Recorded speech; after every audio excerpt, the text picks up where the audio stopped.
अंतर्राष्ट्रीय राजनीति के इस जटिल और तेजी से बदलते परिदृश्य में एक नया मोड़ तब सामने आया जब यूनाइटेड स्टेट्स और अमेरिका के बीच बढ़ती तनातनी के बीच पाकिस्तान की भूमिका सवालों के घेरे में आ गई। खुद को मध्यस्थ के रूप में पेश करने वाला पाकिस्तान अब एक ऐसे डबल गेम के आरोप में घिर गया है जिसने उसकी विश्वसनीयता पर गंभीर सवाल खड़े कर दिए हैं।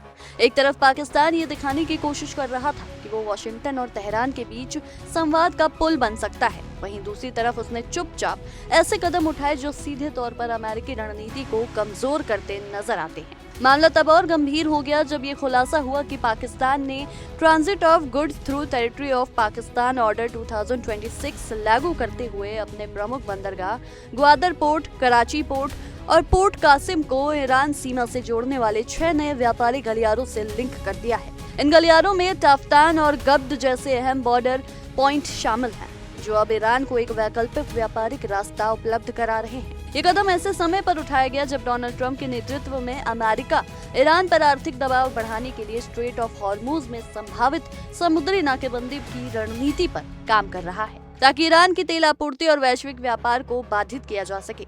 लेकिन पाकिस्तान के इस नए कदम ने उस पूरी रणनीति में एक बड़ा लैंड रूट विकल्प खोल दिया है, जिससे ईरान समुद्र के बजाय जमीन के रास्ते अंतर्राष्ट्रीय व्यापार जारी रख सकता है और इस तरह अमेरिकी दबाव को काफी हद तक कम कर सकता है। यही वजह है कि विश्लेषक इसे केवल एक आर्थिक निर्णय नहीं बल्कि एक गहरी रणनीतिक चाल के रूप में देख रहे हैं।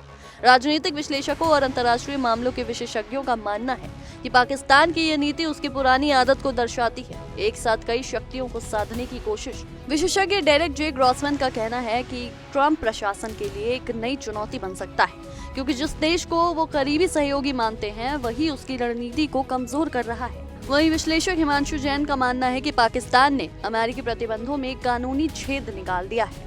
एक तरफ वो सऊदी अरब से आर्थिक मदद लेता है और दूसरी तरफ ईरान को राहत पहुंचाने का रास्ता तैयार करता है। ये संतुलन बनाने की कोशिश दरअसल एक जोखिम भरा खेल है, क्योंकि इससे पाकिस्तान एक साथ कई शक्तिशाली देशों की नाराजगी मोल ले सकता है। इतिहास पर नजर डालें तो ये पहली बार नहीं है जब पाकिस्तान पर दोहरा खेल खेलने का आरोप लगा है। ओसामा बिन लादेन अबॉर्डबार्ड रेड का मामला हो या परमाणु तकनीक के अवैध प्रसार के आरोप, हर बार पाकिस्तान की नीतियों पर सवाल उठते रहे हैं। लेकिन इस बार स्थिति इसलिए ज्यादा संवेदनशील है क्योंकि वैश्विक राजनीति पहले से ही अस्थिर दौर में है और डोनाल्ड ट्रंप की कार्यशैली को देखते हुए ये अनुमान लगाया जा रहा है कि वो इस तरह की बेवफाई को नजरअंदाज नहीं करेंगे। पाकिस्तान पहले से ही आर्थिक संकट से जूझ रहा है, भारी कर्ज के बोझ तले दबा हुआ है और इंटरनेशनल मॉनेटरी फंड यानी IMF की मदद पर निर्भर है। ऐसे में अगर अमेरिका कड़े आर्थिक प्रतिबंध लगाने का फैसला करता है तो पाकिस्तान की स्थिति और भी खराब हो सकती है। इस पूरे घटनाक्रम का एक और महत्वपूर्ण पहलू चाइना का बढ़ता प्रभाव है। ग्वादर पोर्ट जैसे प्रोजेक्ट पहले ही चीन पाकिस्तान आर्थिक गलियारे का हिस्सा है और अब इस नए व्यापारिक मार्गों के जरिए चीन की अप्रत्यक्ष भूमिका और भी मजबूत होती नजर आ रही है। इसका मतलब यह है कि केवल पाकिस्तान और ईरान के बीच का मामला नहीं है, बल्कि इसके पीछे एक बड़ा क्षेत्रीय शक्ति संतुलन भी काम कर रहा है। कुल मिलाकर पाकिस्तान की ये चाल एक हाई स्टेज जियोपॉलिटिकल गेम का हिस्सा लगती है, जिसमें वो एक साथ कई मोर्चों पर फायदा उठाने की कोशिश कर रहा है। लेकिन इस खेल में जोखिम भी उतना ही है, क्योंकि अगर ये रणनीति उल्टी पड़ती है तो उसे न केवल यूनाइटेड स्टेट्स बल्कि सऊदी अरेबिया जैसे सहयोगियों की नाराजगी भी झेलनी पड़ सकती है। आने वाले समय में ये देखना बेहद दिलचस्प होगा कि क्या पाकिस्तान इस संतुलन को बनाए रख पाता है या फिर ये डबल गेम उसके लिए एक बड़ा कूटनीतिक और आर्थिक संकट बन जाता है। फिलहाल के लिए हमारी इस रिपोर्ट में इतना ही। आपकी इस विषय में क्या कुछ राय है हमें कमेंट्स में जरूर साझा करें। तब तक के लिए देखते रहिए इंडिया डेली।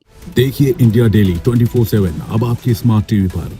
इंडिया डेली मौजूद है सभी डिजिटल प्लेटफॉर्म पर लाइव और लगातार। इंडिया डेली 24/7 हर दिन राष्ट्र को समर्पित।